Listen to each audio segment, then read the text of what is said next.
everybody. Welcome to a brand new episode of Wrap It Out. Today we're here with a guy with a lot of experience. He's a senior and his music is amazing. His name is Allan Wilson. Say hey to the world. And today he's going to talk about a lot of stuff, y'all. He's a lot of advice, a lot of things that y'all need to kind of think about in your everyday life and kind of apply to your everyday life. So make sure that you guys are really listening to this one. And I'm very excited. He's very excited. Y'all better get excited. Let's get into it. Regular hours to earn money to pay the bills. Sometimes that means they have a family as well. So, how does one work full time and yet reach out for expression, reach out and achieve something beyond what they have? And I was facing this when I first got my bachelor's degree a long, long time ago. And gee, I'd really like to be a writer. I'd really like to be a musician, but well, how can I pay the bills? What I found out about over my experience is that you can still work as, but if you have a goal, all you really need is a goal, an organized plan, and 5 hours a week. Mm-hmm. 5 hours a week towards your project, your goal, um, your dream. 5 hours a week becomes 250 hours a year. 250 hours, you can write a novel. 250 hours, you can write two screenplays. 250 hours, you can create and record 10 songs like I did. 250 hours a week, you could also start saving money to build up something to start your own business. 250 hours a week, you could work on a postgraduate degree like I did. It took me 4 years of part-time work, but it was about 5 hours every Saturday morning.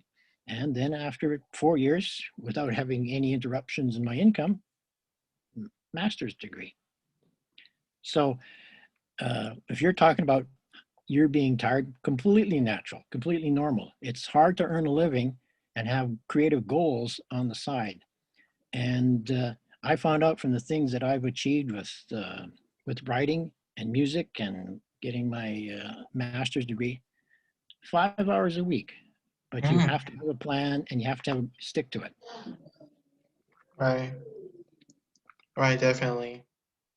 And Like, then if you do that, you're gonna be amazed at what you can achieve. I mean, here's some true examples of people who had artistic dreams but had to work. William Faulkner won the Nobel Prize for Literature, American novelist. As I Lay Dying, and at least 10 other great novels. He wrote his most important novel, As I Lay Dying, while he was working the midnight shift at a factory. What they needed was someone to tend the boiler in the factory so the flames wouldn't go out. So it was like be there all night, but only do a couple hours work. In the meantime, he wrote his entire novel while he was working full time. Second mm-hmm. example. Second example, Harper Lee wrote To Kill a Mockingbird. She would get up at 5 o'clock in the morning and write for an hour and a half, and then go to work full time in a legal office. And that's how To Kill a Mockingbird was written. It took a couple years and a couple drafts, but she had the discipline to go ahead and do that. I wasn't the kind of person to wake up at 5 o'clock in the morning, but I was the kind of person to think, yeah, I can do 4 or 5 hours every Saturday morning after I've been rested. So, so if you have listeners out there dreaming of any kind of plan for music, arts, creative work, business, uh,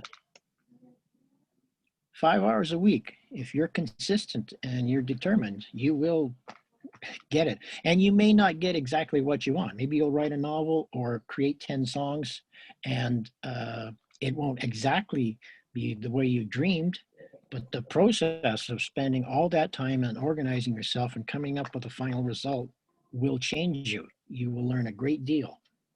And, you know, that you have a goal. And excuse me, just 1 second. My cat just walked over here and knocked off my glasses. But get out. Mm-hmm. Excuse me, that was Chloe the cat.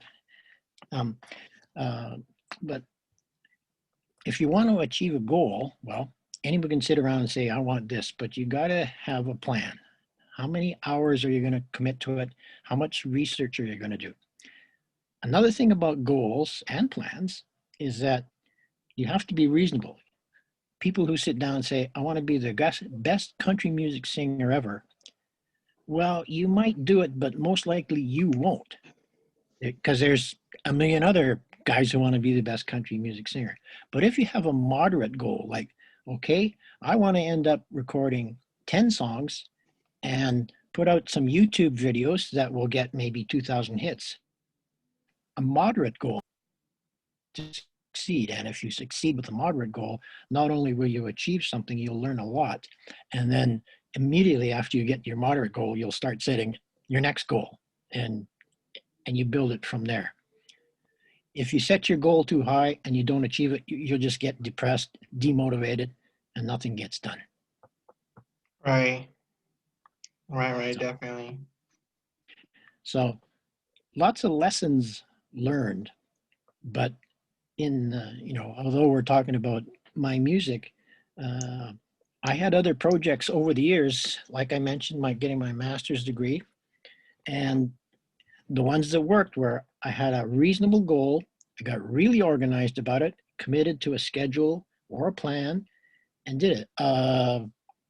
40 years ago, I ran a marathon. It took 6 months of training. So I did some research and, how people run marathons, how they train. And it worked like I wanted to do it because I always wanted some kind of athletic achievement. Our world is full of professional sports and people have dreams of, oh, that guy's a great quarterback or hockey player or basketball or baseball or anything like that, or Olympic athlete. And they have dreams of doing it. But a more moderate goal was to do something, join a team, play in a group. In my case, it was a marathon because I'm kind of a loner. I don't like relying on teammates. And that still happens today because on my album, on my music, I am totally in charge. It's my name out there, Allan Roy Wilson. I made all the decisions about what musicians to come in and play on my records. It's my name out there, and nobody else that is limiting me, because I've been in bands, especially cover bands, and it gets disappointing when some people don't show up for rehearsals, when other people say, I don't want to play that song because it sucks, or I don't want to play that gig because I don't like those people. And I went through years and years of that. So when I have my own music, I'm in control. So was interested in marathon running because it's only you. You just run. And I knew I wasn't an Olympic athlete, but running marathon, the idea is just to finish. So it was a 6-month plan. And very soon I figured out, run 3 times a week. And each week that passes, try to run a little bit farther. So when I did finally run the marathon after 6 months of training, the week before I had done a one long run of 20 miles, and the marathon is 26 miles. And so I knew I could do it. So it was a plan. I got organized. I did it. And the feeling of achievement is worth everything, better than consuming products, water, alcohol, tobacco, all those other things that distract you. The feeling of achievement is stronger than any satisfaction you might get from just about anything else. So I got in the habit of making plans and doing projects, 40 years ago, running the first Toronto Marathon, or working on my master's degree, or I had also, when I was younger, I wrote an entire novel by working 3 days a week and saving my money. And that's when I was single, and I wrote an entire novel. Didn't get the novel published, but it certainly sharpened my writing skills. So in terms of goals, make a goal, make a plan, and do it. Make a reasonable one, something that you actually can do and can achieve. One of my favorite sayings in life comes from the great retired hockey player Wayne Gretzky. When Wayne Gretzky was at his height 30 years ago, scoring 200 points a season, the best player ever, he was asked in an interview at that time with Playboy magazine, they asked, what's the secret to scoring? And Wayne Gretzky said, I don't know about the secret to scoring, but I do know 100% of the shots I don't shoot don't go in, right? In other words, Mhm. keep going, keep shooting, and you just keep driving, and something's going to happen that'll either be an achievement or will change you. So those are some of the plans and goals and motivations I can offer to your listeners. 100% of the chances they don't take don't work out. So, Right. right. So Mhm. even you might have gone through that trying to set up a podcast or had a similar experience, correct? Mhm. Definitely. Definitely. Mhm. Uh, all right.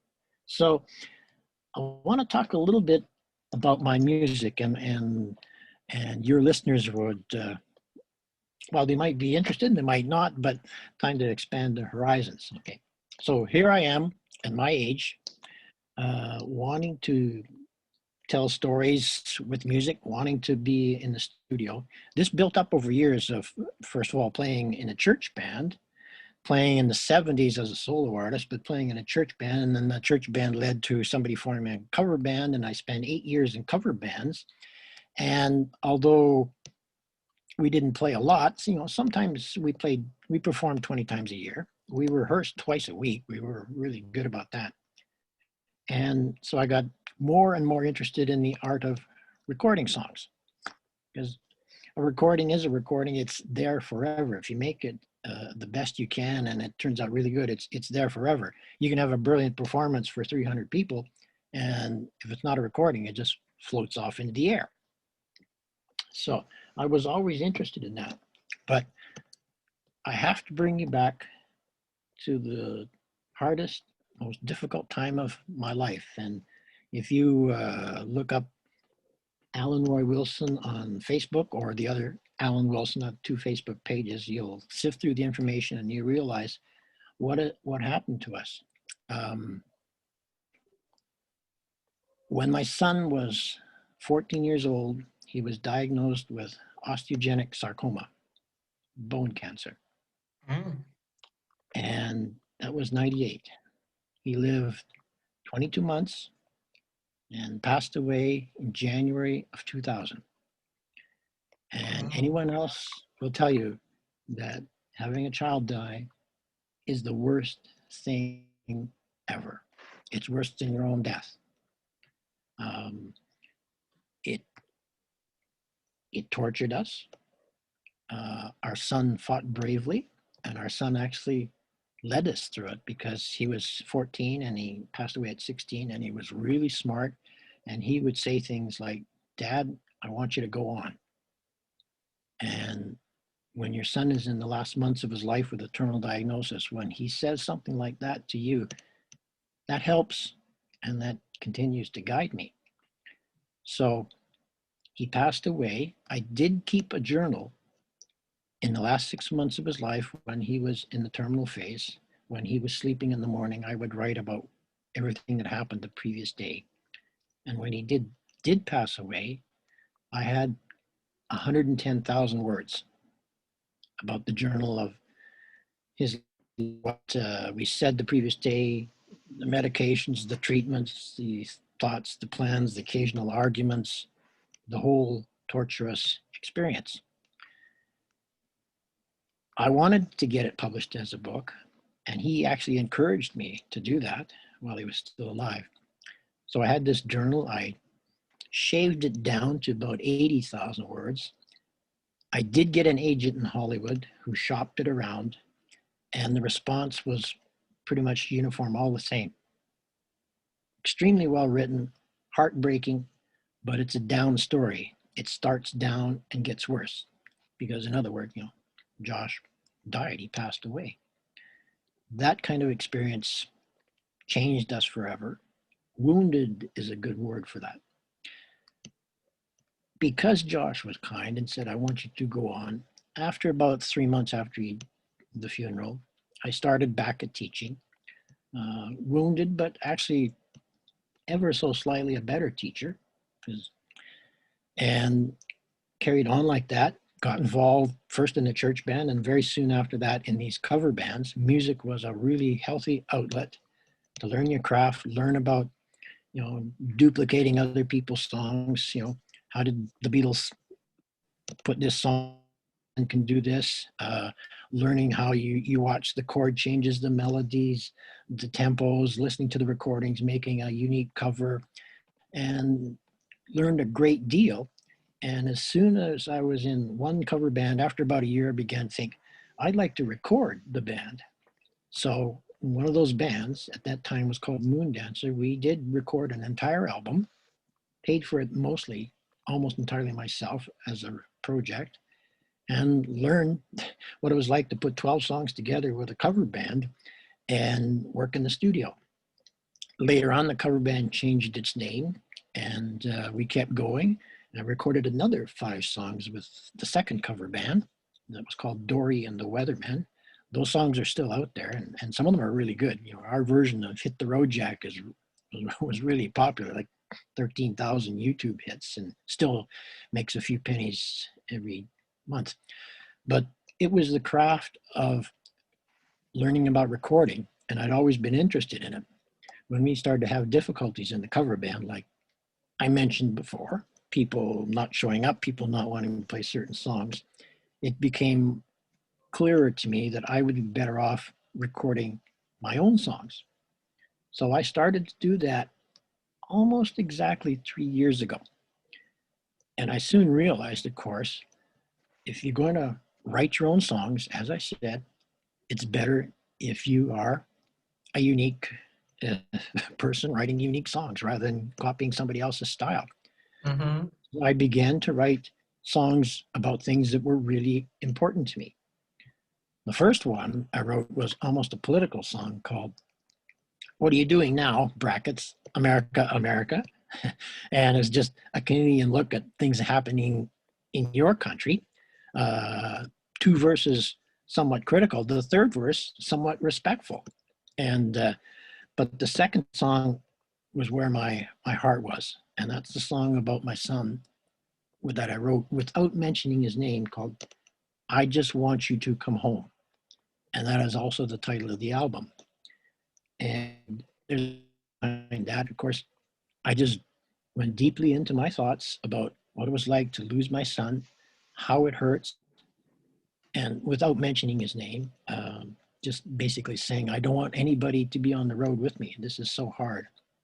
And after the first verse, you'll hear my voice just speaking the words, I just want you to come home. And there's a reason for that title too, because almost at the same time I started writing songs, there was a horrific crash of a bus in Saskatchewan, and 17 young hockey players were killed. And the story actually made the cover of Sports Illustrated because one of the boys that was killed, months before he passed away, he signed an organ donor card.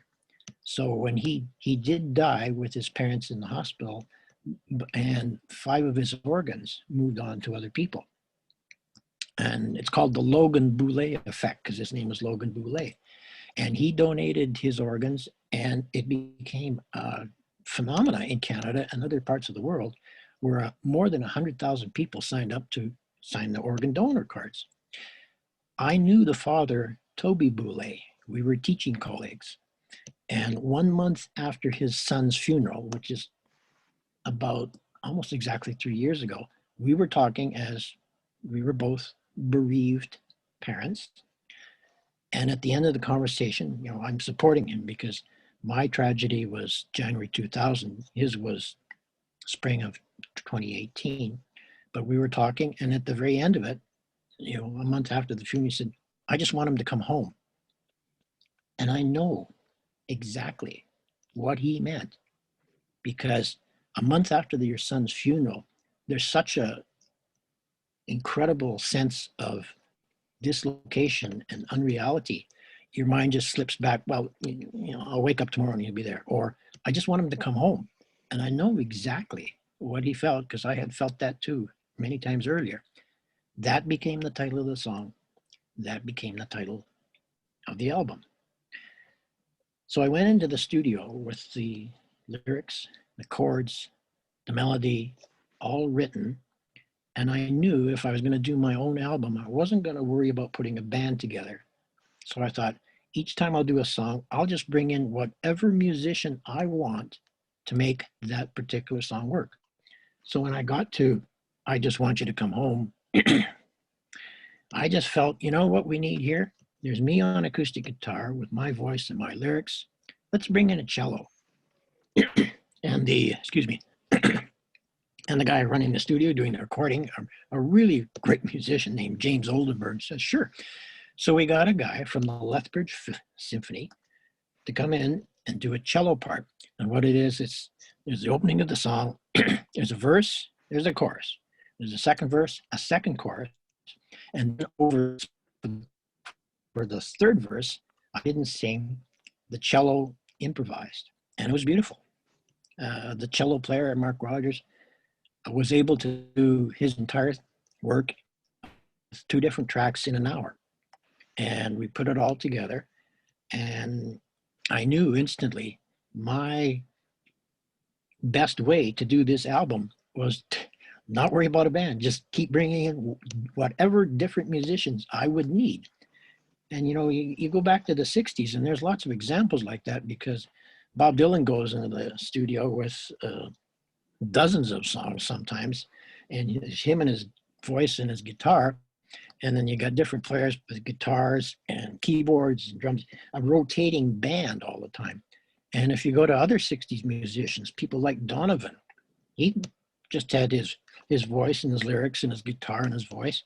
And the studios in England would put in sitar, guitar, drums, organ, any musician that would make the song work was called in.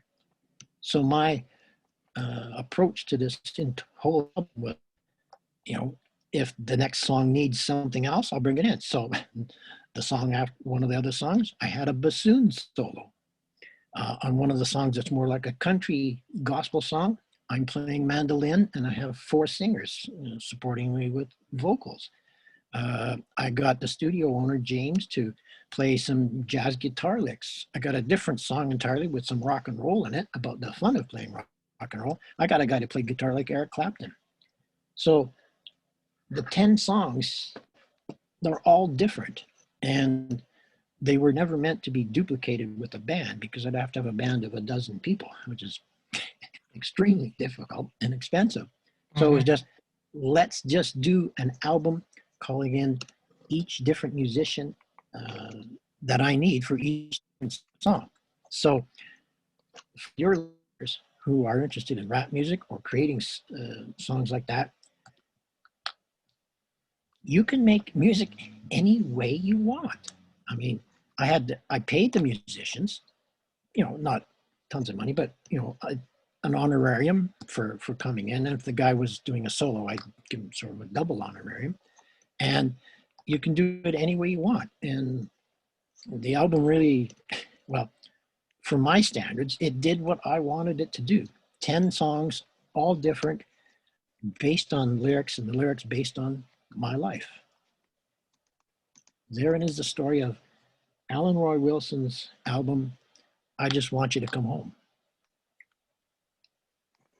Wow, amazing. I'm just blown away. So, yeah, there's a difference between my age and your listeners and you, but, get out there and find a goal and create something, and you keep going and you'll learn from it. And, sitting around wishing it's going to happen, hope is not a plan. Do it. So, although my wife and I are wounded forever by the loss of our son, the essays I've written, the play I wrote, the journal, and with this album, with this particular song, in fact, it's about Josh. And that song, the song itself, the cello, it's getting close to 16,000 YouTube hits. Mm. And it has had compliments from people in 79 countries. Mm. How I got that was just using Facebook. You'd find a musician on Facebook. Here's my song. You tap it out to them, and they get it. And it became apparent that other people who had a loss, like the husband, wife, child, really identified it. The English lyrics are important, but they're not that complicated. So people in other languages may not know every word, but they could certainly feel my voice, and they could certainly feel the cello. And it just turned out people all over the world say, hey, I like it. Sometimes it was just a little blue Facebook thumbs up icon, but a lot of times it was the heart icon. And I just counted the other day, it was like about 800 people wrote back. They actually wrote sentences back to me saying how much they liked it. And that's because it was right out of my experience from the hardest and darkest time. There's two other songs in the album where I referenced that. One is called Love and Grace Everywhere, which is my response to the pandemic. And it's the chorus is, the sunrise will split the dark, warm the air and warm the heart. And it's just me optimistically saying, this pandemic will eventually end. Things will get better. Mm-hmm. And one of the verses towards the end is, I knew this darkness long ago, we could not find a cure. So I make reference to the death of my son from cancer and a couple other places, but some of the other songs have nothing to do with it. Like I say, one of them, Music Makes Me Fly, is about the joy of playing music. Believe it or not, one of the songs called Always at Night was partly written in 1972, another part written in 1979, and the other 50% was written 2 years ago, about a broken heart when you're 20 years old. And, walking around at night when it's over, walking home at 3 or 4 o'clock in the morning and things, and taking a poetic turn on it and recovering from it. So there's all kinds of sources for ideas for songs or pieces of writing and or any kind of creative endeavor you want. Just be yourself. Mm-hmm, mm-hmm. Amen to that. So you are welcome to hear those songs and take instrumental clips or little parts of it at any time you want. And other people can do that too. They're all available for free on YouTube, but they're also all available for streaming on music sites like Spotify and iTunes and Google Play and so on. They're all out there. And I taught myself how to take the recording and get it launched. It's not that difficult. Some of your listeners might know that I don't work for them, but I did really well with a site called CD Baby. They will, for $10, they'll put your song up there and they can distribute it to all the sites like Spotify and so on. $10 a song and 9% of your sales. And in return, they'll collect all the money for you, or whatever small amount of money it is, but you use that to get it out. So I figured out how to use that. So that's another way that my songs are out there on YouTube, but people can stream them or download them and so on. Right. Oh, final thing about the album, it's actually a CD here, but you can download the whole album off any music streaming site, and half of the sale price, half of $5 goes to the Terry Fox Foundation. That's Canada's largest cancer charity. Terry Fox was a great figure who decided to draw attention to cancer in 1981 by trying to run across Canada. And he had the same cancer as my son, osteogenic sarcoma, in the same place in the leg. And he started in the far eastern part of Canada called Newfoundland. He got about 60% of the way across before the cancer came back. He never made his uh, total journey. But the Terry Fox run is all over Canada. It's run every year, and it's become the largest cancer charity in Canada. So if you download the album, half goes to the Terry Fox Foundation for Cancer Research. Nice. Sweet. Awesome, man. I'm really just blown away. I'm not talking much, but I'm blown away. I'm touched. Okay, thank you.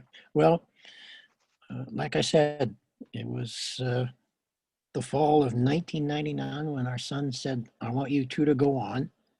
And that's what we do. And helping other people and making music and writing. I did have a play about Josh's last 6 months called Walking Upright Through Fire. It had 6 readings and 1 full performance up here in Canada. I didn't get the journal published, the one that was 110,000 words, but I did have quite a few essays that I sort of carved out of it. And I was published in the Globe and Mail, which is Canada's largest newspaper, the Toronto Star, Canadian Reader's Digest. I read one excerpt about 20 years ago on the CBC radio that's across the country. So I had success with essays writing about Josh, but in some ways, my song, I Just Want You to Come Home, is a more immediate communication because it's a 5-minute song and people will listen to it and they'll get it within minutes. As when the cello cuts in after about 40 seconds, people understand what's going on. If you want to read more of my essays, if you Google Allan Wilson Lethbridge, you'll see an essay I had there in the Calgary Herald. And that was about my support for the rainbow movement and gay rights.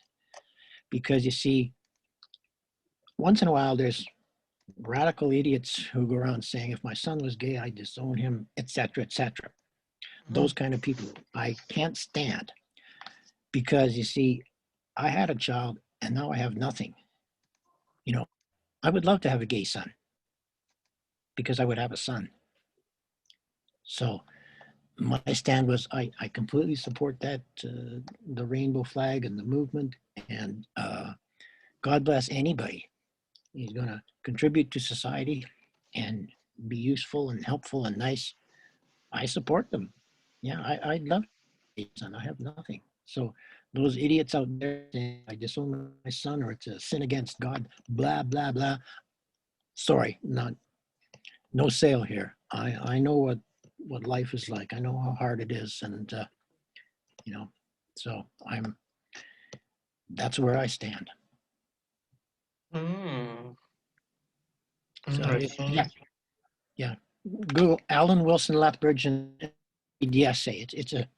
I must say it's a good piece of writing because there I am with a cover band in the park on Gay Pride Day, and we're playing and we're having a great time. And I'm thinking, everybody's having a good time.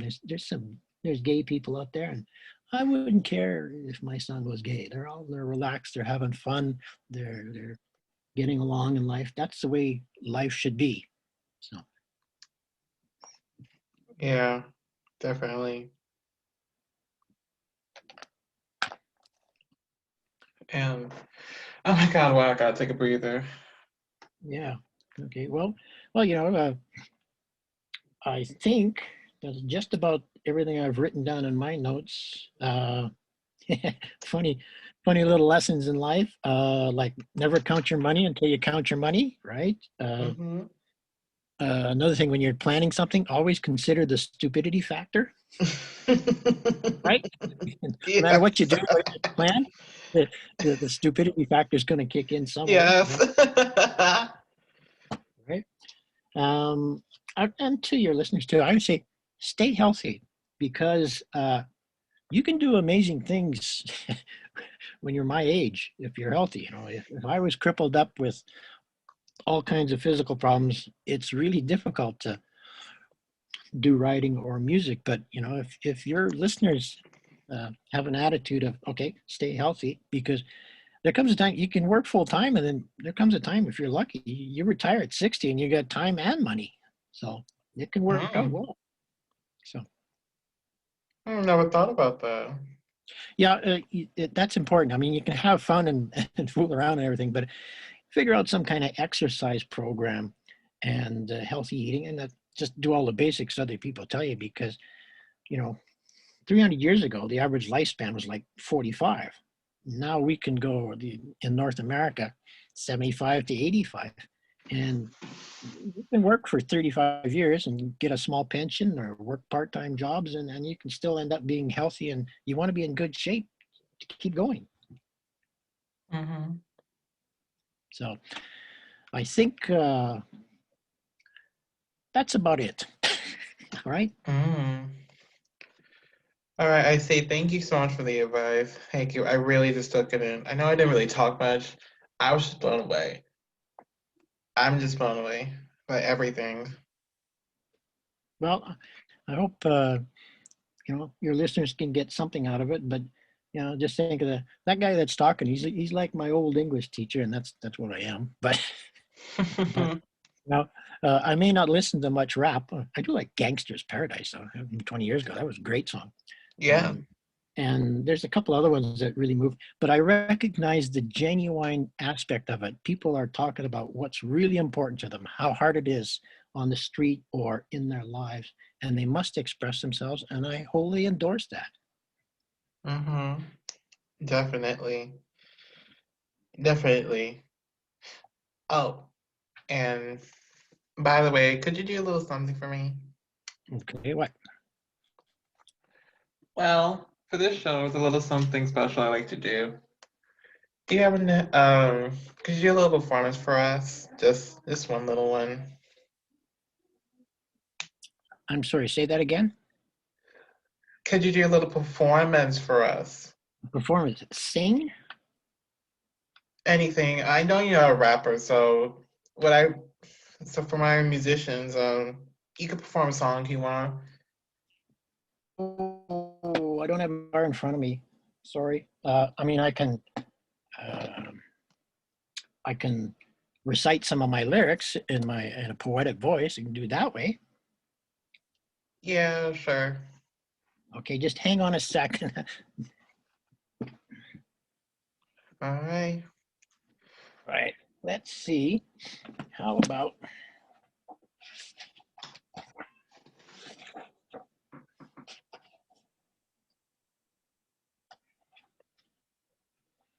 okay?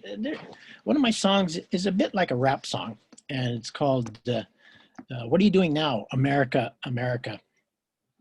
Um, and it's my commentary of what is happening, what has happened, because we have a viewpoint up here looking down on looking on the United States, saying that part's great, that part's not great, etc., etc.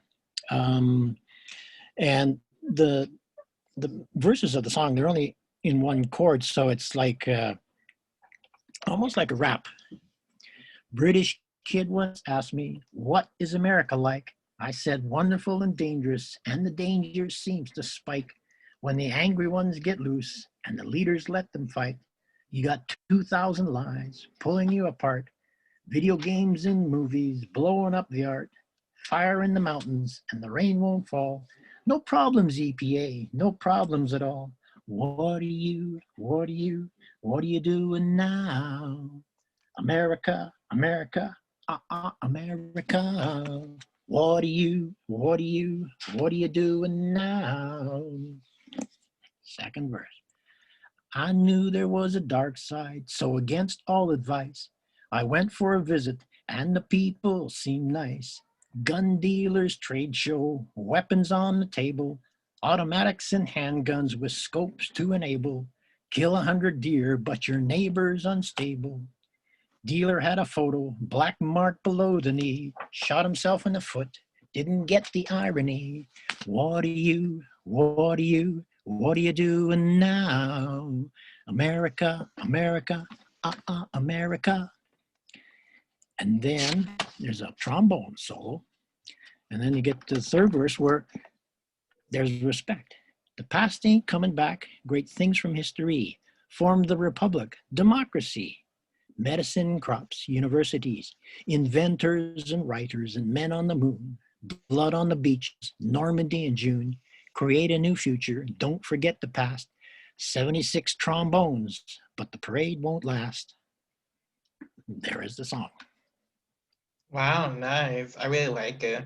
A guy was. Yeah, that is a bit like rap because the verse is da da da da da da da da da da da da da, and Mm-hmm. there's a music of course, and then there's a really great trombone solo. The guy plays also in the Lethbridge Symphony and just lets it rip. So it's my commentary on America. So what are you doing now, America, America? Right? Nice. Nice, nice performance. Thank you. Use my teacher voice. No problem. And I love your teacher voice. My mom's also a teacher, so I really like it. Okay, well, yeah, usually my teacher voice, it's about 1/3 louder, like not now, right? And and you get used to it. But it got better as I got some high school contracts and teaching Shakespeare for grade 10 and 11s, reading Shakespeare out loud in a way to make them pay attention. You do get better at public speaking, you know. Tomorrow and tomorrow and tomorrow creeps into this petty pace from day to day. And all our yesterdays have lighted fools the way to dusty death.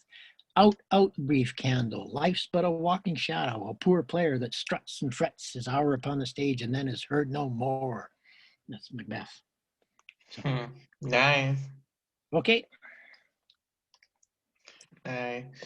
Oh, okay. Actually, I need to ask this. My God, my brain's fried. Do you have any new projects? Anything new with you? What's next for you? I think I'm spending a lot of time on promoting the songs, but when COVID starts to subside, and it looks like 4 or 5 months, I may have a different type of performance. Like I told you that when I went into the studio to do my 10 songs, I didn't want to put a band together. And, you know, with the 10 songs, I use 15 different musicians. Therefore, my band would have 12 people, and it's really, really difficult to do that. But I thought of doing something really unique. All my songs are on YouTube, so they're out there. Just imagine a really good sound system with a digital visual projector where the YouTube song is playing. And on another screen, I list the people who are doing the solos for me, the other musicians. And I'm playing along with my guitar and singing along to my own voice. Now, maybe it's like karaoke, but I'm right there singing my own songs. So instead of having a whole band there, I have a really good sound system and a one-man show, but I'm playing along to my YouTube videos. Different idea. But, you know, it would work because I know my own song. And in between the 10 songs, I can read parts of my essays. So it's more Nice. like a drama performance. So, Mm. and after that, I'll be doing songs, but just, you know, one song at a time, whatever is moving to me and what's important. Mm. Got you. That sounds really exciting. Well, Exciting. I can't wait to eventually hear. Hopefully, it'll be on YouTube. yeah, yeah. All the 10 songs are on YouTube. Some of them are real videos where things are happening. Others are just a picture with the sound, but they're all there. So people can hear all the songs for free on YouTube. Nice. I see. I was really blown away. Thank you so much. That really opened my heart. That really touched me a lot. Okay. Well, feel free to edit and use any clips you want. Yeah, sure. Will do. Anything else for us? Any more advice? Anything? No, I'm talked out. Ooh, okay. Got to make Talk good. supper. Oh, okay. I don't want to stop you from doing that. Okay. So thank you so much. I really do appreciate you coming. Thank you. Okay. So, do you know when this is going to be put up? In a couple hours, a couple days? It'll be a couple weeks. I'll be sure to message you on Facebook about it. Okay, good. How many people usually listen? Um, about 100. We started a couple months ago, so this is not like we did this for 4 years or anything. We started a No. couple months ago, so right now it's about 100 monthly people. In the total for like all the episodes is about 5,000. So Okay, we're quickly getting good. there. Well, like I say, you have a goal, have a plan, and as you go, you learn, and if you want to, it'll just get bigger. Mm-hmm. Definitely, I agree with you 100%. Well, nice to meet you. You too. Thank you so much. Have a good night. You too. See ya. Bye. Bye.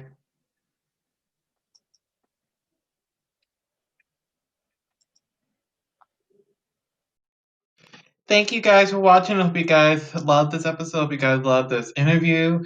Thank you guys for tuning in. Make sure to check out our social media. Please make sure you follow it. Make sure to check out this guy's music. He's insane. If you're not, then something is off with you. Something's really off. And stay tuned for more and more to come, y'all. Thank you guys so much. I love you guys. Have a great day or night wherever you are. Love y'all. See you soon.